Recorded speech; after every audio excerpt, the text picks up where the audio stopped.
देशमुखकडे सगळ्यांचं लक्ष लागलं होतं की काय नेमकं होणार आहे. अतितटीची लढत या ठिकाणी झालेली आहे आणि आपला विजय झाला. पहिली प्रतिक्रिया द्या. हा जनतेचा विजय आहे.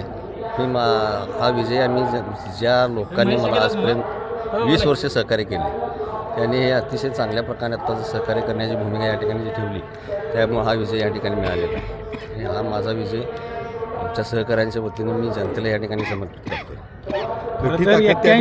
लावण्यात आली होती मात्र तरी देखील त्या ठिकाणी पालिकेला शाबूत ठेवण्यात तुम्ही यशस्वी झाला. हा एक शहरामध्ये त्यांनी पसरवलेली अफवा होती.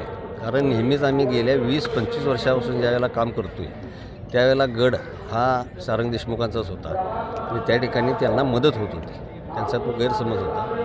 त्यामुळं काय होणार याची कल्पना आम्हाला आधीच होती. बावड्याविरुद्ध तुमची अशी एक लढाई नाही ही माझी बावड्याविरुद्ध लढाई नाही तर बावड्यातील एका नेत्याविरुद्ध लढाई आहे आणि ती राहणार सदैव. त्याचा काय विषय मला जो त्रास आहे तोच बावड्यातल्या जनतेला त्रास आहे. त्यामुळे माझी लढाई बावड्याविरुद्ध नाही तर बावड्यातल्या नेत्याविरुद्ध आहे. शारंग देशमुख यांना का टार्गेट केलं असं वाटतं? काय जेलसी असेल त्यांना काय तर पुढं जातोय कार्यकर्ता लोक जास्त पाठीमागे राहतात असं काही तर गैरसमजात त्यांनी गेली 2-4 वर्ष ते चालूच होतं. सतत आपल्याला कुठं हा पुढं जातोय असा एखादा बहुतेक त्यांचा संभ्रम असावा त्यातून त्यांनी केला असावा. पण हा निकाल नेमका आता त्या नेत्यांना सुद्धा काय सांगायला असं वाटते?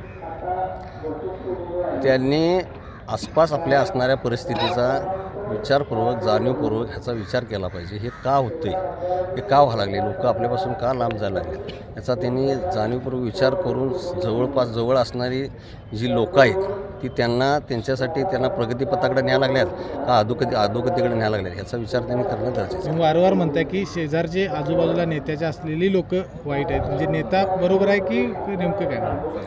आता बरोबर तर कसं म्हणणार. वारंवार आम्ही आता गेली 5-6 वर्षी त्यांना सर्व लोक मी नाही शेकडो लोक त्यांना हे सांगायला लागले की हे चुकायला लागले बाबा ह्या ह्याच्यातनं आपण लोक आपल्यापासून लांब जायला लागले. ह्या सर्व सूचना करून सुद्धा त्यातून ते जर बाहेर येत नसतील तर ते योग्य तर कसं म्हणता येईल. तुम्ही एकनाथ शिंदे साहेबांच्या शिवसेनेत प्रवेश केला. प्रकाश आंबेडकरांची सुद्धा तुम्हाला साथ लाभली. नेमकं आता कोल्हापूरकरांनी सुद्धा शिवसेनेवरती विश्वास दाखवल्याचं दिसून येते.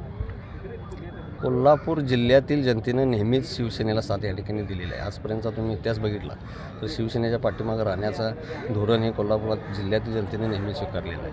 आणि आदरणीय उपमुख्यमंत्री एकनाथजी शिंदेसाहेब हे एक विकासात्मक दृष्टिकोन घेऊन जाणारं नेतृत्व आहे आणि कोल्हापूरवर त्यांचं एक विशेष सहकार्य आहे. निधीच्या माध्यमातून असतील विविध योजनांच्या माध्यमातून असून ते कोल्हापूरला नेहमी या ठिकाणी सहकार्य करत असतात. त्यामुळे होतो आणि त्याची प्रचिती त्यांनी ताबडतोब आम्हाला कितीतरी कोटी रुपये निधी देऊन या ठिकाणी केलेली आहे. आणि भविष्यात कोल्हापुरावर प्रगतीपथावर न्यायचं असेल या कोल्हापुरातील बऱ्याचशा सार्वजनिक समस्या सोडवायच्या असतील तर महायुतीशिवाय या ठिकाणी पर्याय नाही. महापौर पदाचं काय ठरलंय का? माहितीचे हातात सगळे तिन्ही नेते एकत्र अजून आरक्षणच नाही काय ठरणार. आता घर बसल्या कमावण्याची सुवर्ण संधी. सुरू करा स्वतःचा व्यवसाय. Aari work, new trending aari work jewellery आणि आर्टिफिशियल फ्लॉवर ज्वेलरी बनवायला शिका. आजच आपले ऍडमिशन कन्फर्म करा आणि फ्री मध्ये खास संक्रांत स्पेशल हलव्याचे दागिने बनवायला शिका. प्रवेशासाठी संपर्क 73 78 32 15 15.